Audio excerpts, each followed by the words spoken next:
স্বামী যদি খারাপ হয়ে থাকে, নামাজ রোজা কিছুই ধারেন না, খারাপ আচরণ করেন, সেক্ষেত্রে স্ত্রী হিসেবে করণীয় কি?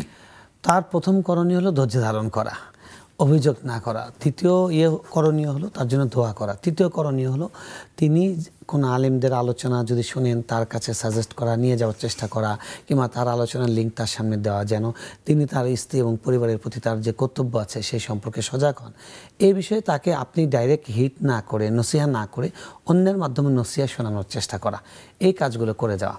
আগের আলোচনা আপনি বলেছিলেন যে এক বোন জিজ্ঞেস করেছেন যে আসলে আমরা নারীদের কথা বলছি, রাসূল সাল্লাল্লাহু আলাইহি ওয়াসাল্লাম এরকম বলেছেন আনুগত্যের বিষয়টা, পুরুষরা যদি তাদেরকে নির্যাতন করে বা তাদেরকে অসদাচরণ করে তাহলে কি? দেখুন, আল্লাহ রাব্বুল আলামিন নিরপেক্ষ। আল্লাহ রাব্বুল আলামিন নারী পুরুষের কোনো পার্থক্য নেই, সব তার গোলাম আল্লাহর কাছে।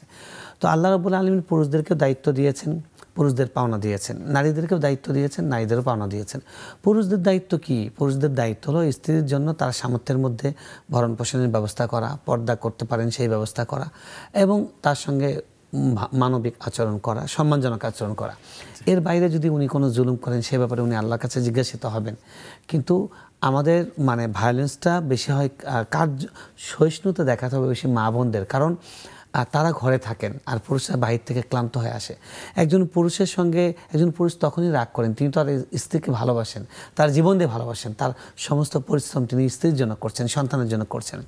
তো একজন পুরুষ বাহির থেকে আসার পরে যদি তাকে স্ত্রী কোনো খারাপ সংবাদ দেন, খারাপ আচরণ করেন, রুড আচরণ করেন, মুখের উপর তর্ক করেন, তখন কিন্তু পুরুষ ভায়োলেন্স করে। হাদিসে বলে দিয়েছেন যে ইদা সাল্লাতিল মারআতু খামসাহা ওয়া সামাত শাহরাহা ওয়া আতাআত বা'লাহা ওয়া হাফিজাত ফারজাহা। একজন নারী যখন 4টি কাজ করবে তার জন্য বলা হবে জান্নাতের সবগুলো দরজা খোলা, যে দরজা দিয়েছে জান্নাতে প্রবেশ করো। 4টি কাজ কি কি? 5 ওয়াক্ত নামাজ সময় মতো পড়া, রমজান মাসে রোজা রাখা, নিজের লজ্জাস্থানে হেফাজত করা, তার মানে পর্দা করা, এটা বাহ্যিক এবং অন্তরের দিক থেকে, সব দিক থেকে। 4 নম্বর হলো স্বামীর আনুগত্য করা।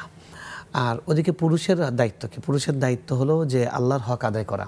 আল্লাহর হকের মধ্যে প্রথম ঈমান, তারপরে ফরজ নামাজ আছে, হালাল রুজি কামাই করা এবং কারো হক যেন নষ্ট না হয় সেটা চেষ্টা করা, এটা বেসিক। আর স্বামী স্ত্রীর কিছু হক রয়েছে, সেই হকগুলো যদি পরস্পরকে আদায় করে সেখানে এমনিতেই শান্তিতে চলে আসে। কিন্তু আমরা যেটা বাস্তবতায় দেখি, আমরাও দাম্পত্য জীবনের মধ্যে আছি, আমাদের ইসলাম যে আনুগত্যটা বলে সেই আনুগত্যটা আমাদের নেই। সেটা আমাদের মা বোনদের পক্ষ থেকে আমাদের প্রতি নেই, আবার আমাদের পক্ষ থেকে তাদের যে ইহসানের কথা আল্লাহ রাসূল সাল্লাল্লাহু আলাইহি ওয়াসাল্লাম বলেছেন, অর্থাৎ যতটুকু প্রাপ্য তার থেকেও বেশি দেওয়া, সেটা আমাদের ঘাটতি আছে। তো আমরা যেটা সমন্বয় করতে পারি সেটা হলো স্কিপ করা।